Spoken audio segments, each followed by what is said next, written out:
आज शनिवार का दिन है, जिस दिन अपन इस दरिद्रता से मिलने के लिए पीपल के पेड़ के नीचे आए हैं। हिंदू धर्म में ये दिन पीपल के वृक्ष के लिए पूजनीय होगा।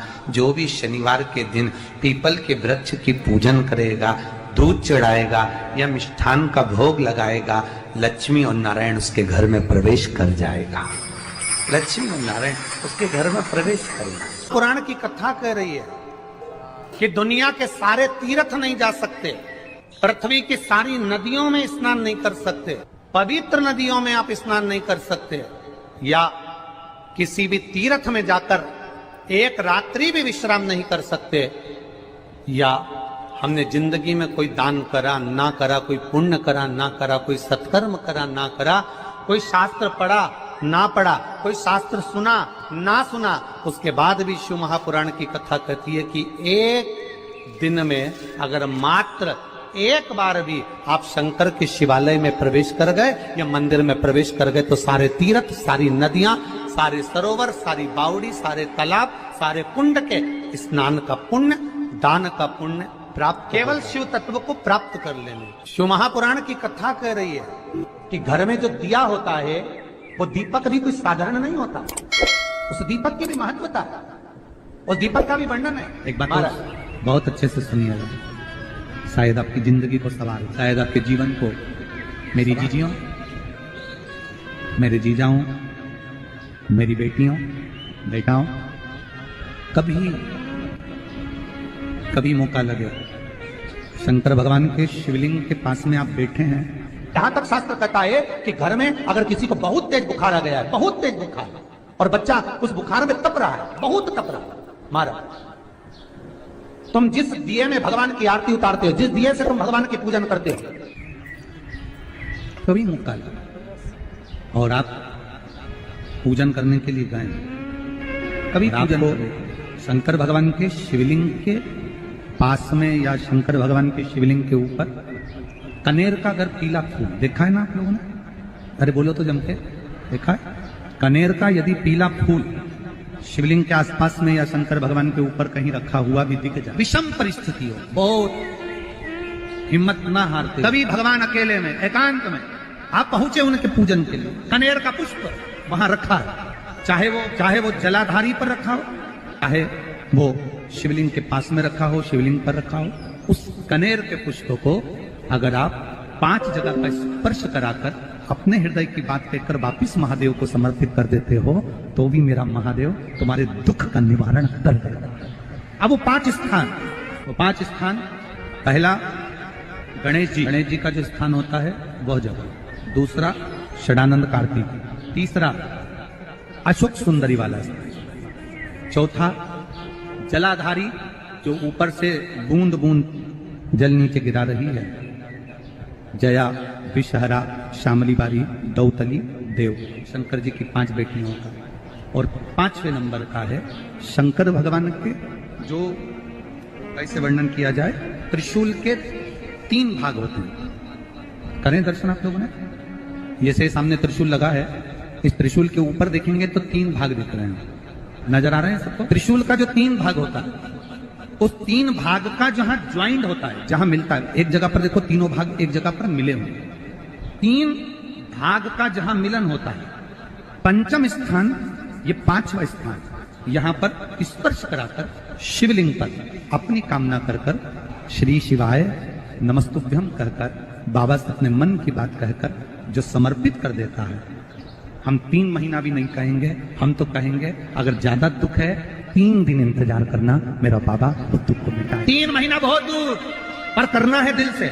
और कई तरह के दीपक होते हैं, दीपक का भी विधान वर्णन किया गया, उस दिए का भी वर्णन किया गया। यहां तक शास्त्र कहता है कि घर में अगर किसी को बहुत तेज बुखार आ गया है, बहुत तेज बुखार, और बच्चा उस बुखार में तप रहा है, बहुत तप रहा है, तुम जिस दिए में भगवान की आरती उतारते हो, जिस दिए से तुम भगवान की पूजन करते हो, उस दिए की बत्ती को नीचे डाल दीजिए और उस दिए को पानी की बाल्टी में धो दीजिए। कौन सी बाल्टी में? जिस बाल्टी के पानी से आप बच्चे को स्नान करा सको, केवल भगवान पर से ले जाकर, पास में से ले जाकर उस बाल्टी में थोड़ी देर डाल दो और उस बाल्टी के पानी से उस बच्चे को स्नान करा दीजिए। 15 से 20 मिनट, आधा घंटा लगेगा बच्चे का। बड़ी बेचैन दिख रही हो तुम, क्या बात है? पार्वती जी कहती है देवव्रत कश्मीर प्रदेश का एक भक्त देवव्रत बेलपत्री के वृक्ष के नीचे बैठकर आपका मंत्र जाप कर रहा। मैं आपको जगाना नहीं चाहती थी, पर बेलपत्री के वृक्ष के नीचे लक्ष्मी झाड़ू लगाती है, सरस्वती वीणा बजाती है, इंद्राणी उस बेलपत्री के वृक्ष के नीचे जल का सिंचन करती है, 33 कोटि देवी देवता उस बेलपत्री के वृक्ष की जड़ में विराजमान होते हैं। इसलिए देवव्रत एक बार पंचाक्षर मंत्र बोलता है तो वो 33 करोड़ बार गिना जाता है। ऐसा बेलपत्री का वृक्ष होता है। बेलपत्री के वृक्ष के नीचे एक बार अगर भगवान का नाम लिया जाता है तो वो 33 करोड़ बार, 33 कोटि बार गिना जाता है। एक मंत्र केवल नमः शिवाय, ओम नमः शिवाय, नमः शिवाय, ओम नमः शिवाय। फिर वही वाली बात आ गई जो पहले कथा में कहा, अपने लिए अच्छा वाला घी छाट के लाना, अच्छी कंपनी का लाना, और जब यज्ञ करने बैठे, पूजन करने बैठे, हवन करने बैठे, भगवान का कोई पाठ पूजन करवाई, पूजा वाले दुकान पे बोलना कि पूजा का घी चाहिए। तो वो पूजा का सामान बेचने वाला भी तचतुर था, उसने पूजा का ही घी दिया। तो इन्होंने पूछा भैया ये घी कितने का? तो क्या 80 रुपए का? तो 80 रुपए का आधा किलो? तो क्या पूजा का है? भारत की भूमि पर इस मृत्यु लोक में पूरे विश्व में ऐसे कई घर हैं जिनके घर में गुजारा करने के भी आफत है, पहनने के कपड़े नहीं, किसी के यहां पर भोजन नहीं, किसी के यहां जमीन नहीं, किसी के यहां दुकान नहीं, कोई पूरी जिंदगी किराए के मकान में निकाल देता है। नहीं, मेरा एक निवेदन है, इस कथा को जितने छत्रपति संभाजी नगर के श्रोता भाई बहन श्रवण कर रहे हैं उनसे निवेदन करूंगा, आप हाथ का ठेला लगा रहे हो, सब्जी का ठेला लगा रहे हो, फल का ठेला लगा रहे हो, धक्के की जिंदगी जी रहे हो, दरवाजे पर बैठे हो, कहीं ना कहीं तुम दास्य भाव की जिंदगी जी रहे हो, तकलीफ में जिंदगी जी रहे हो, बहुत दुख की जिंदगी जी रहे हो, बहुत कष्ट की जिंदगी जी रहे हो, उनसे केवल निवेदन करूंगा 3 महीने 2 जगह पर जल चढ़ाना प्रारंभ कर दीजिए, केवल 3 महीने। एक शंकर भगवान के शिवलिंग पर, दूसरा बेलपत्री के पेड़ के नीचे, 2 जगह पर जल चढ़ाना 3 महीने लगातार चालू कर दो, बाबा तुम्हारा हाथ पकड़कर तुम्हें उन्नति की सीढ़ी पर चढ़ा देगा। हमें कोई चमत्कार करना नहीं आता, और ना हम कोई तंत्र विद्या या मंत्र विद्या जानते हैं, ना हमारे पास में बेल है, ना हमारे पास में भभूति है, हमारे पास में तो केवल शिव का नाम है। आप श्री शिवाय नमस्तुभ्यम बोलो, ओम नमः शिवाय बोलो, नमः शिवाय बोलो, चाहे महामृत्युंजय मंत्र बोलो, उसका स्मरण करते करते भगवान शंकर के शिवलिंग पर जल, और उसी पात्र में जो जल तुमने शंकर जी को चढ़ाया उसमें से बचा हुआ थोड़ा सा जल बेलपत्री के पेड़ के नीचे चढ़ाना प्रारंभ कर दो। अलग से बेलपत्री के पेड़ के नीचे चढ़ाने के लिए अलग से लोटा भर के जल जरूरत नहीं पड़ेगी। जो तुमने शिव जी को जल चढ़ाया, जो तुमने देवादिदेव महादेव को जल चढ़ाया, बस उसी पात्र का जल शंकर जी को चढ़ाओ, उसमें से बचा हुआ थोड़ा सा जल बेलपत्री के वृक्ष के नीचे चढ़ाना प्रारंभ करना। कौन सा बेलपत्री का वृक्ष? जिसकी छाया आपके ऊपर आ रही है। शिव महापुराण बड़ी सुंदर बात कहता है, ध्यान दीजिएगा। जिस बेलपत्री का पौधा तुम्हारे सिर का, और ये दोनों हाथ ऊपर कर लो, अपन खड़े हुए और खड़े होकर दोनों हाथ ऊपर करे, इतना बड़ा बेलपत्री का पौधा है, उस बेलपत्री के पौधे की पत्ती को कभी तोड़कर शंकर जी को नहीं चढ़ाना चाहिए। ध्यान रखना, कितना बड़ा पौधा। आप खड़े हो जाओ और खड़े होने के बाद आपका हाथ ऊंचा कर लेना, इतना बड़ा पौधा है, उस पौधे की पत्ती बेलपत्री को तोड़कर शंकर भगवान को कभी नहीं चढ़ाना। शंकर भगवान को उस बेलपत्री को, उस वृक्ष की पत्ती को तोड़ना चाहिए जो वृक्ष तुम्हारे हाथ से थोड़ा सा ऊंचा हो, जिसके लिए तुम्हें हाथ और ऊंचा करना पड़ रहा हो। जैसे एक बच्चा अपनी माँ की गोद में बैठने के लिए दोनों हाथों से उचकता है, आवाज लगाता है, उचकता है, आवाज लगाता है, हाथ ऊपर करता है, तो माँ उस बच्चे को गोदी में ले लेती है। उसी तरह उस बेलपत्री के वृक्ष की पत्ती तोड़ना चाहिए जिसने थोड़ी उन्नति कर ली हो, जो थोड़ा ऊंचा हो गया हो। तुम उसको पाने का प्रयास करो तो भगवान भी तुम्हें अपनी गोदी में ले ले। ऐसे वृक्ष की तुम छोटा सा पौधा, बिल्कुल जरा सा पौधा, उसी की पत्ती तोड़कर महादेव को चढ़ाओ। यदि बेलपत्री का पेड़ आपके यहाँ है और मान लो कई लोग बेलपत्री गमले में लगाते हैं या छत के ऊपर लगा देते हैं, बेलपत्री का वृक्ष जो होना चाहिए वो घर के ठीक पीछे पीछे, या बेलपत्री का वृक्ष अगर पीछे नहीं है तो आप अपने घर से जब बाहर निकलते हैं तो राइट हैंड की ओर बेलपत्री का वृक्ष होना। आप जब घर से प्रवेश कर रहे हैं बाहर की ओर निकल, वो सुख का अनुभव करें। यदि घर से निकलते समय बेलपत्री का पेड़ लेफ्ट में अगर आता है, आप जिस घर से निकल रहे हो लेफ्ट में अगर बेलपत्री का पेड़ आता है तो आप 1 रुपए कमाएंगे, 1.25 रुपए खर्च होगा, पैसा हाथ में टिकेगा नहीं। घर में 10 लोग भी कमा रहे हैं तो पैसा घर में दिखेगा नहीं, आएगा जरूर, सारे काम होंगे पर टिकेगा नहीं।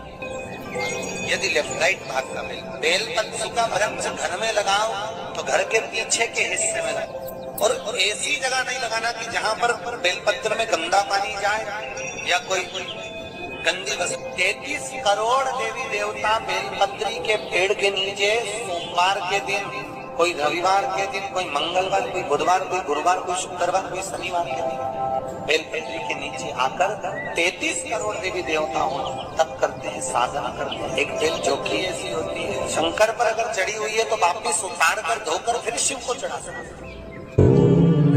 किसी व्यक्ति से कोई काम करवाना है, वो काम नहीं कर रहा, कोई फाइल आगे नहीं बढ़ रही है, कोई कार्य अटक रहा है, या फिर कहीं रुपया पैसा अटक गया हो, नहीं निकल रहा हो, तो एक जल के पात्र में जल भरकर 5 बेलपत्री शिव जी को समर्पित कर कुंदकेश्वर महादेव का नाम लेकर एक सफेद पुष्प बेलपत्री के ऊपर जो शिव जी को चढ़ाई है उस पर समर्पित कर जल जो लेकर गए हो, अपनी उस कामना को कर कि मेरा ये कार्य अटक रहा है, ये कार्य नहीं हो रहा, कुंदकेश्वर महादेव का नाम लेकर धीरे धीरे जल की धार चढ़ाइए। और एक बात हमेशा याद रखना, फिर निवेदन कर रहे हैं, अच्छे से समझ लेना, शंकर जी पर जब जल चढ़ता है, शिव जी का जब अभिषेक होता है, शंकर जी पर जब जल चढ़ाया जाता है, दूध चढ़ाओ, जल चढ़ाओ, कुछ भी चढ़ाओ, पर एक बात का स्मरण अपने जीवन में होना कि इतने ऊपर से मत चढ़ाना कि जल चढ़े और छींटे आपके ऊपर। बहुत ध्यान दीजिएगा। हाँ, तो यहाँ तक वर्णन करा गया है कि शंकर जी का जल चढ़ा हुआ जहां से बहकर जाता है ना, उसको लांगा तक नहीं जाता। यहाँ लांगते हैं क्या? नहीं ना, परिक्रमा भी करेंगे तो वहीं से लौट कर वापिस उधर जाएंगे। शिव जी का जहां से जल बहकर जा रहा हो, चढ़ा हुआ जल जहां से बहकर जा रहा हो, उसको लांगा तक नहीं जाता। और कई लोग बड़े बड़े आनंद में शंकर जी पे इतनी ऊपर से जल चढ़ाएंगे तो वो छींटे पूरे अपने ऊपर आना चाहिए, शरीर पर आना चाहिए। नहीं, उसका दोष है महाराज, उसका दोष है।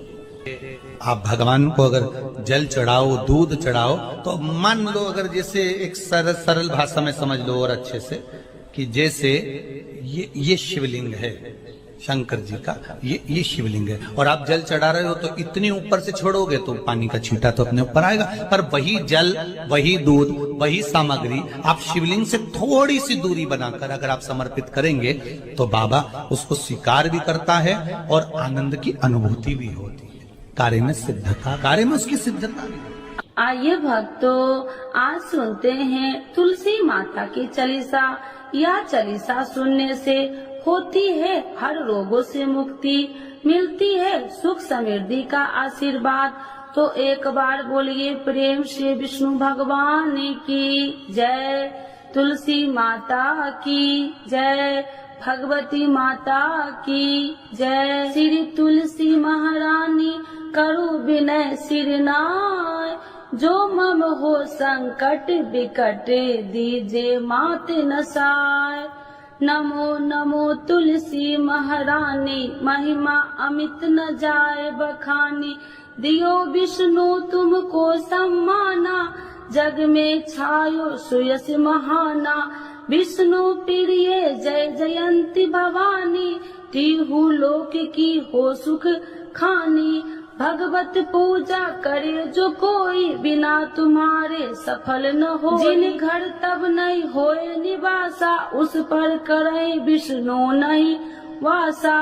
करे सदा जो तब नित सुमरन ते ही के काज होए सब पूरन। कार्तिक मास महात्म्य तुम्हारा जाको जानत सब संसारा। तब पूजन जो करे कुमारी पावे सुंदर बर सुकुमारी। करे जो पूजा नित प्रति नारी सुख संपत्ति से होए सुखारी। वृद्धा नारी करे जो पूजन मिले भक्ति होवे पुलकित मन। श्रद्धा से पूजे जो कोई भवनिधि से तर जावे सोई। कथा भागवत यज्ञ करावे तुम बिन नहीं सफलता पावे। छायो तब प्रताप जग भारी ध्यावत तुम्हि सकल चितधारी। तुम्हि मात यत्र तंत्र में सकल काज सीधे होवे क्षण में। औषधि रूप आप हो माता सब जग में तब यश विख्याता। देव ऋषि मुनि और तपधारी करत सदा तब जय जयकारी। वेद पुराणन तब यश ज्ञाया महिमा अगम पार नहीं पाया। नमो नमो जय सुख कारिणी नमो नमो जय दुख निवारिणी। नमो नमो सुख संपत्ति देनी नमो नमो अख काटन छेनी। नमो नमो भक्तन दुख हरनी नमो नमो दुष्टन मद छेनी। नमो नमो भव पार उतारनी नमो नमो परलोक सुधारिणी। नमो नमो निज भक्तन उबारिणी नमो नमो जन काज सवारिणी। नमो नमो जय कुमति नशावनी नमो नमो सब सुख उपजावनी। जयति जयति जय तुलसी माई ध्याऊ तुमको शीश नवाई। निर्जन जानी मोहि अपनाओ बिगड़े काज आप बनाओ।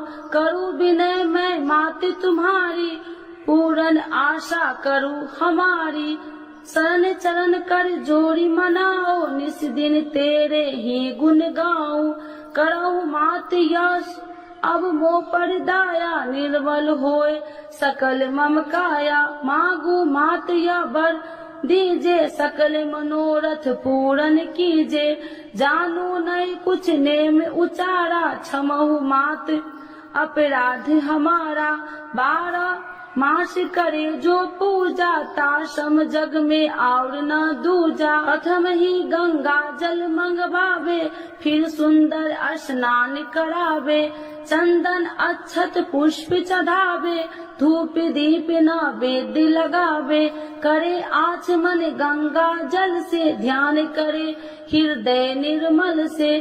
पाठ करे फिर चालीसा की स्तुति करे माते तुलसी की। यह विधि पूजा करे हमेशा ताके तन नहीं रहे कलेशा। करे मास कार्तिक का साधन शोभे नित्य पवित्र सिद्ध हो जाई। है यह कथा महासुखदाई पढ़े सुने सो भव तर जाई। यह श्री तुलसी चालीसा पाठ करे जो कोई। गोविंद सो फल पावही जो मन इच्छा होई। तो एक बार बोलिए प्रेम श्री विष्णु भगवान की जय। तुलसी माता की जय। भगवती माता की जय।